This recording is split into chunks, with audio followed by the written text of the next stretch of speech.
అందరికీ నమస్కారం. Welcome to I dream. నా పేరు లుంబిని. ధార్మిక సందేహాలకు సలహాలు, సూచనలు మనకు అందించడానికి ఈ రోజు మనతో పాటు ఉన్నారు కాడేపల్లి వీరభద్ర శర్మ గారు. ఆయనతో మాట్లాడదాం. గురుగారు నమస్కారం. నమస్కారం తల్లి.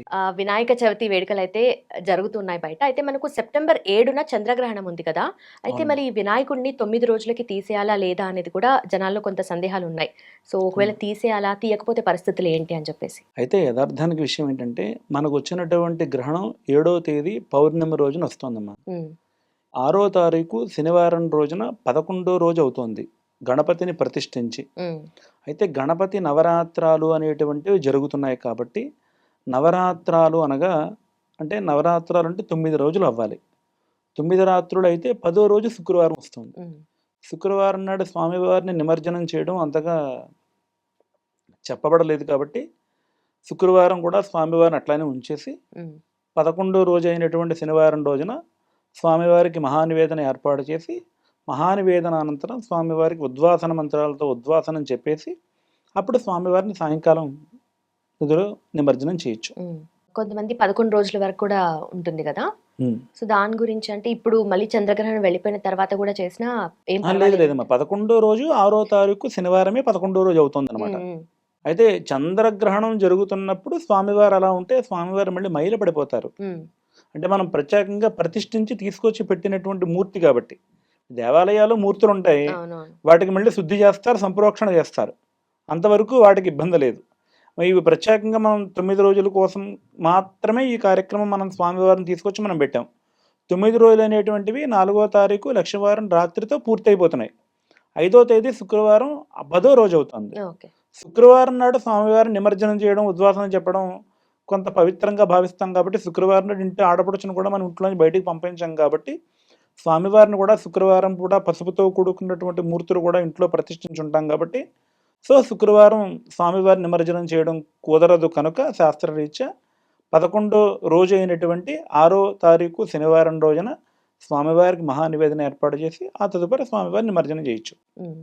మరి చంద్రగ్రహణం ప్రభావం ఎలా ఉంటుందంటారు? అంటే గణపతిని ఇంకా ఆ రోజున అలాగే ఉద్వాసం చెప్పేస్తారు కాబట్టి చంద్రగ్రహణానికి, గణపతికి సంబంధించినటువంటి సమస్య ఏమీ లేదండి. హ్మ్.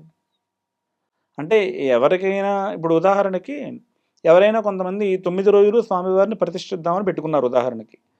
9 రోజులు పూజ చేద్దాం అనుకున్నారు. వారెవరికో ఏ 6 రోజునో, 7 రోజునో ఏ పురుడో వచ్చి కార్యక్రమం మధ్యలో ఆగిపోయిందనుకుందాం.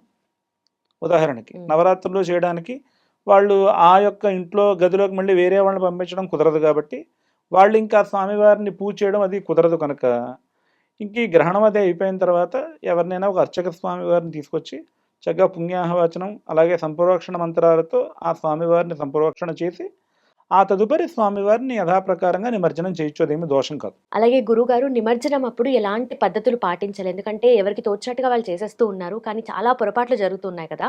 సో, అవును. అస్సలు చేయకూడని పనులేంటి? అండ్ ఎలా చేయాలి అనేది కూడా? ప్రధానంగా ఏంటంటే అమ్మా, స్వామివారికి ఉదయం కాలంలో అర్చన చేసేసి, హ్మ్.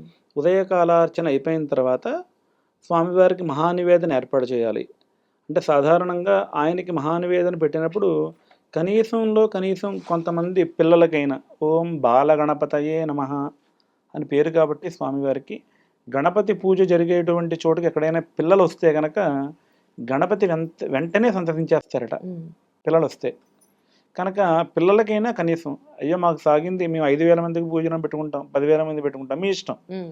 కనీసం ఒక ఐదుగురికైనా కొంచెం చిన్న చిన్న పిల్లలకి పిల్లలకి. ఓకే. కొంచెం ఆ యొక్క స్వామివారికి నివేదన పెట్టిన తర్వాత ఎంతో కొంతమంది కొంచెం అన్నదానంగా ఐదుగురికో, తొమ్మిడుగురికో అన్నదానంగా చేసి, ఆ తదుపరి స్వామివారికి ఉద్వాసన మంత్రాలు అని చెప్పనేసి ఉంటాయి. ఓం గచ్చ గచ్చ శ్రేష్ఠ స్వస్థాన్న పరమేశ్వరః యత్ర బ్రహ్మాదయో దేవా తత్ర గచ్చ గణాధిపా మహాగణపతయే నమః యథాస్థానం ప్రవేశయామి శోభనార్థే క్షేమాయ పునరాగమనాయ చ పునఃపునః పూజయాయ చ. మా చేత మళ్ళీ ఈ పూజలు అందుకుంటూ ఉండు స్వామి అని చెప్పనేసి స్వామివారికి ఆ యొక్క ఉద్వాసన మంత్రాలతో స్వామివారిని అక్కడి నుంచి కదిపి వీళ్ళందరూ ఊరేగింపుగా కొంతమంది పల్లకీలని, కొంతమంది ట్రాక్టర్లని, వాహనాలని ఏవుంటే అవి వాటిలో స్వామివారిని కూర్చోబెట్టడానికి ఒక ఆసనం లాంటిది, ఒక చిన్న టేబుల్ లాంటిది ఏదో వేసి అందు మీద స్వామివారిని కూర్చోబెట్టి స్వామివారిని చక్కగా ఇటు అటు కూడా కొంతమంది అలాగా పట్టుకుని చక్కగా అందరికీ కూడా భక్తులందరికీ కూడా దర్శనం ఇస్తున్నట్లుగా హ్మ్. మీ అందరికీ నేనున్నాను, మీ అందరికీ ఏం భయం లేదు, మీ అందరూ చెప్పినటువంటి ప్రార్థనలు నేను విన్నాను, అన్నీ విన్నాను. నేను మళ్ళీ వచ్చినా కూడా మీకు ఎటువంటి విఘ్నాలు అప్పటిదాకా లేకుండా నేను చూసుకుని మీకు అభయం ఇస్తున్నాను అని చెప్పి స్వామివారు అభయం ఇచ్చినట్లుగా అందరికీ కూడా దర్శనం చేయించి, ఆ తదుపరి సాయంకాలం సూర్యాస్తమయం సమయం అవుతున్నప్పుడు స్వామివారిని చక్కగా తీసుకుని వెళ్ళి అందరూ కూడా నదిలో స్వామివారిని ఆ యొక్క నదిలో కలిపి ఆయనతో పాటుగా స్నానం చేస్తారు. స్నానం చేసి అందరూ కూడా వారి వారి గృహాలకు చేరుకుంటారు. ఉమ్, అది జరిగే ప్రక్రియ. ఓకే. అంటే వారు కూడా ఆయనతో పాటే స్నానం చేసి ఆయన చల్లటి నీటిలో ఆయన కలిపాం కాబట్టి మనల్ని అందరినీ కూడా చల్లగా చూస్తారు కాబట్టి ఆయన గంగాపుత్ర ఆయన మంచిపోక అని ఒక నామం కూడా ఉంది కాబట్టి స్వామివారికి చక్కగా ఆయనతో పాటుగా మనందరం కూడా వెళ్ళి స్నానం చేస్తే నిమజ్జనం చేసినప్పుడు మనల్ని అందరినీ కూడా స్వామివారు చక్కగా చల్లగా ఆశీర్వదిస్తారు. చిన్న చిన్న పొరపాట్లు చేస్తూ ఉంటారు. వాటికి ఎలాంటి ప్రభావం ఉంటుందేమో అని చెప్పి కూడా భయపడుతూ ఉంటారు నిమజ్జనం టైంలో కానీ, లేదంటే పూజించే టైంలో కానీ. అమ్మా, సో ఎలాంటి పొరపాట్లు చేయకూడనివి అసలు? పొరపాట్లు అనేటువంటివి సాధారణంగా ఎప్పుడూ ఏదో ప్రక్రియలో జరుగుతూనే సాధారణంగా ఉంటూ ఉంటాయి. ఉమ్, ఉదాహరణకి ఇప్పుడు ఓం వనస్పత్యర్భవేరిది వ్యైర్నానా గ్రంథ యశ సంయుత అనేటువంటిది ధూపానికి సంబంధించినటువంటి ఒక మంత్రం.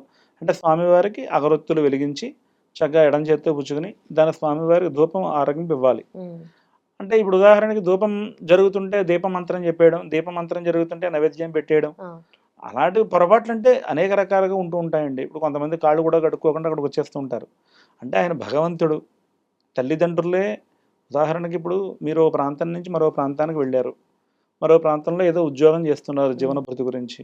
మీరు మరుసటి రోజు ఉదయమే తెల్లవారుజామున 5 గంటలకో దిగారు. మీ నాన్నగారు చక్కగా అనుష్ఠానం దేవతార్చన పూజ చేసుకుంటున్నారు. ఏమన్నా అమ్మాయి వచ్చింది వెళ్ళి తీసుకురండి అని చెప్పనేసి మీ అమ్మగారు చెప్పారు. మీ నాన్నగారు ఏది కారో వేసుకుని వచ్చారు. నాన్నగారు బాగున్నారా అని చెప్పనేసి మీరు ఆయన ఏవో చేతులకు పట్టుకుని మీరు చక్కగా ఆయన అనుష్ఠానంలో పూజలో ఉన్నారు. ఆయన మీరు అప్పుడు కనీసం దంతదామనం కూడా చేయలేదు మీరు. ఉహుం, ఉహుం. అంటే ఇంక పొరపాటు ఏముంటుంది అంటే ఇంకా ఆయన భగవంతుడు. ఆయన దగ్గర ఆయన క్షమాగుణం కలిగినటువంటి వాడు ఆయన. ఇంకా ఆయన దగ్గర ఇంకా అలాంటివి ఏమి ఉండవండి. కాకపోతే ఏంటంటే చేసే పూజ వ్రతం ఏదైనా సరే భక్తి శ్రద్ధలతో ఆచరించాలి. అంతే. ప్రధానంగా భక్తి ముఖ్యం, శ్రద్ధ ముఖ్యం. అలాగే గురుగారు, ధన్యవాదాలు. నమస్కారం తల్లి.